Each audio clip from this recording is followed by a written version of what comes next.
Bonjour, nous sommes le dimanche 25 mai 2025, jour de la fête des mères. Alors aujourd'hui, je souhaite évoquer un rêve survenu il y a quelques années, un rêve marquant, je dirais bouleversant, dans le sens où il chamboule vraiment certaines perceptions. Mais avant d'arriver à ce rêve, il me faut remonter dans le temps, alors que je suis au collège en classe de 5e. Ce sont les derniers jours de l'année scolaire, il fait chaud, nous sommes un petit groupe de filles et de garçons sur un banc, à l'ombre, dans la cour de la demi-pension. Arrive alors Pierre, le beau gosse et plutôt le chahuteur de la classe. Il n'y a plus de place sur le banc, ni sur le dossier, ni sur la 6, pardon. Et il décide donc de plouffer, il se met en tête de plouffer pour savoir sur les genoux de qui il va s'asseoir. Un chiffre au hasard et plouf plouf pour un, pour deux. Et là, je sens comme un malaise grandir en moi, une impression de complot, de coups montés. Pour 3, pour 4, je ne sais pas à quel chiffre il s'arrête, toujours est-il que ça tombe sur moi. Et le voilà sur mes genoux. Alors là, bonjour le malaise, je ne comprends pas vraiment ce qui m'arrive, et car nous sommes vraiment aux antipodes l'un de l'autre, même si quelque chose m'attire en lui. Bon, arrivent donc les cours de l'après-midi, nous sommes en cours d'histoire-géographie avec Madame Sibert. Un camarade qui est Jacques, qui est premier prix de conservatoire, a amené son accordéon. Et donc il joue des morceaux et Pierre m'invite à danser. Madame Sibert a un petit air, je ne sais pas trop comment dire, hein, mais en tout cas, voilà, la prof remarque un peu le manège. Je suis vraiment pas très à l'aise avec ça. Pierre m'entraîne ensuite dans le couloir et il m'embrasse fougueusement. Voilà, donc c'est voilà, cette histoire avec Pierre. Et donc, la journée s'achève. Le lendemain, dans le gymnase, dans le vestiaire des filles, on m'apporte une boîte de sa part. Les copines sont curieuses, donc j'ouvre la boîte et là je découvre lové dans du coton un petit cœur en bois où il a gravé en majuscule « Toi plus moi ». Ce cœur est relié à une petite cordelette et je peux vous dire que j'ai encore très nette la vision de ce cœur et de l'odeur du bois. Malheureusement, j'ai pas gardé ce cœur, peut-être j'aurais dû le garder, mais bon, c'est ainsi, mais en tout cas, j'ai encore vraiment la vision très nette. En tout cas, voilà, la fin de l'année est là et les vacances commencent. Et dès les premiers jours, je reçois une lettre et je reconnais tout de suite son écriture patte de mouche à l'encre noire. Et il me propose de venir me voir en vélo. Alors là, pour moi, c'est un peu la panique, car je ne sais absolument pas la réaction de mes parents. Et puis, j'avoue que j'ai pas envie d'un flirt ou ce que j'imagine n'être qu'un flirt pour lui. Je suis pas du tout dans cette énergie. Même si je sens quand même, voilà, une attirance, un lien, mais que je ne vois pas comme un flirt. C'est difficile à expliquer en tout cas. Bon, en tout cas, voilà, en fait, je ne comprends pas pourquoi il a jeté son dévolu sur moi, parce qu'on est vraiment aux antipodes l'un de l'autre. Je suis plutôt une bonne élève, plutôt timide, qui se préoccupe pas trop de la mode, une bonne camarade avec tout le monde, alors que lui, il est un peu plus flambeur, dissipé, habillé avec des marques. Bon, donc voilà. En tout cas, je ne réponds pas à sa lettre et les choses en restent là.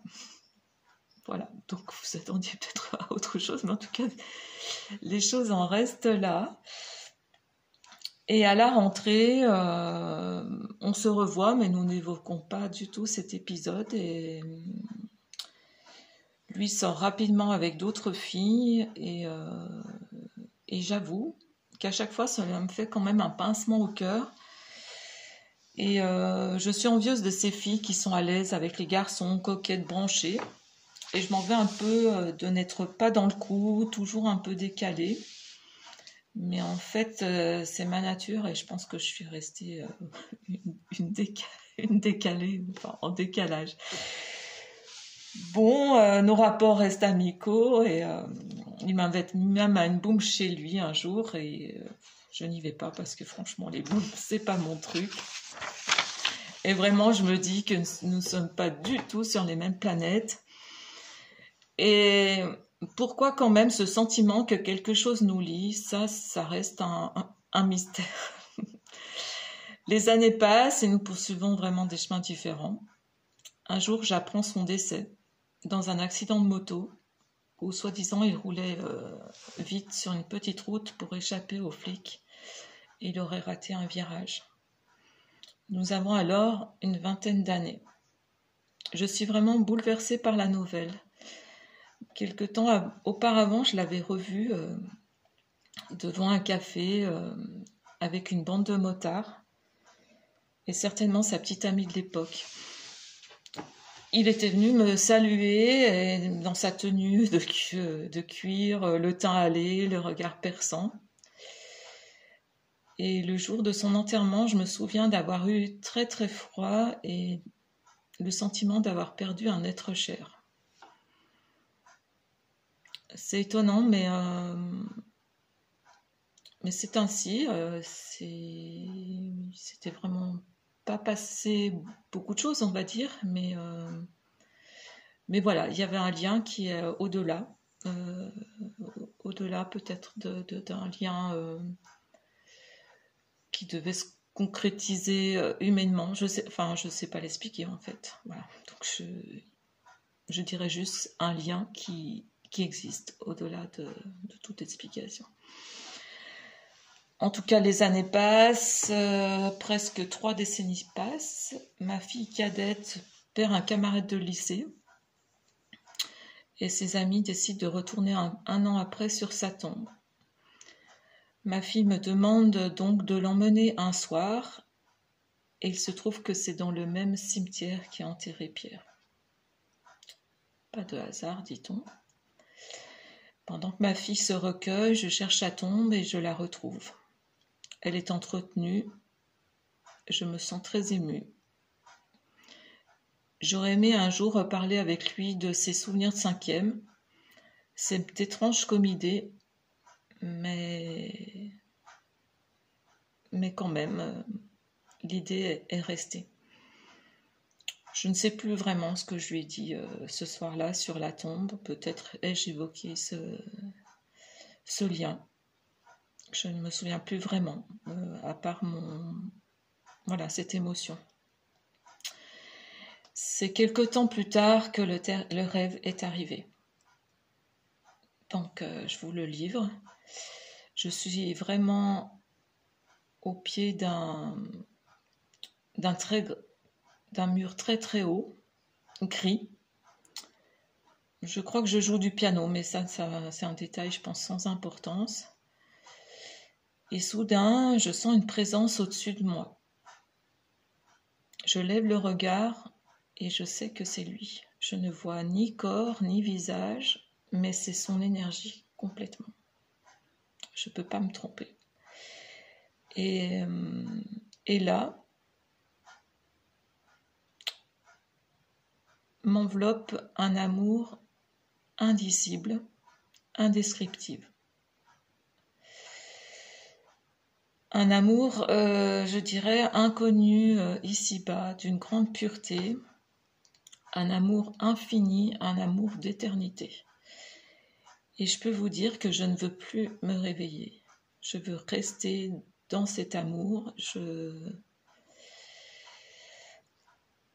Et je veux que ça dure encore et encore. Je veux vraiment pas me réveiller. Et je sais que Pierre me le transmet au-delà du temps prévu. Alors, c'est encore une idée bizarre, mais je le ressens ainsi. C'est comme si je devais le ressentir un laps de temps. Mais comme je demande une prolongation, il me l'accorde. Il me l'accorde. Et ça, c'est un grand cadeau. Et cependant, il faut que je me réveille. Il faut que je revienne. Et là, au réveil, j'ai encore un long temps allongé pour me remettre dans l'énergie ici et maintenant. Voilà, je n'ai pas trop d'explications à donner du pourquoi de ce rêve, de pourquoi ce vécu, quoi, cette expérience. Je me dis que cela semble se rapprocher des témoignages de gens qui vivent des morts imminentes. J'ai recherché en vain la trace de ses parents que je n'ai rencontrés que le jour de l'enterrement. Et c'était furtif, quoi, pour des condoléances. Alors j'ai mis un mot dans une bouteille sur la tombe à leur attention, et je ne sais pas s'ils l'ont trouvé. Je voulais, dans cette vidéo, dire un merci gratitude à Pierre pour son intercession. Je pense que c'est le mot qui convient et que j'ose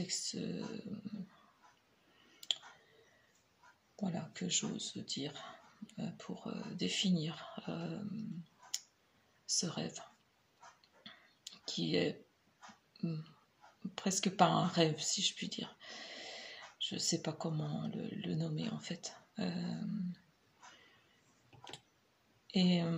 Donc un merci gratitude m'a fait ressentir cet amour qui n'a rien d'un amour humain, d'un amour d'un couple, je veux dire, voilà. Donc il n'avait rien de personnel, je veux dire, dans une relation à deux, mais bien au-delà. Donc c'est dans cela, je pense que notre lien est au-delà. Et ce que j'ai ressenti, c'est qu'il souhaite que je témoigne de cet amour. En tout cas, c'est ainsi que je l'ai ressenti ces jours-ci. Et c'est pourquoi que j'ai fait cette vidéo ce matin, après avoir écrit plusieurs fois, réécrit un peu le texte pour savoir comment j'allais la mener. Et ce n'est peut-être pas un hasard, un jour de fête des mères. Je pense particulièrement aussi aux gens qui ont perdu un enfant ou un jeune adulte.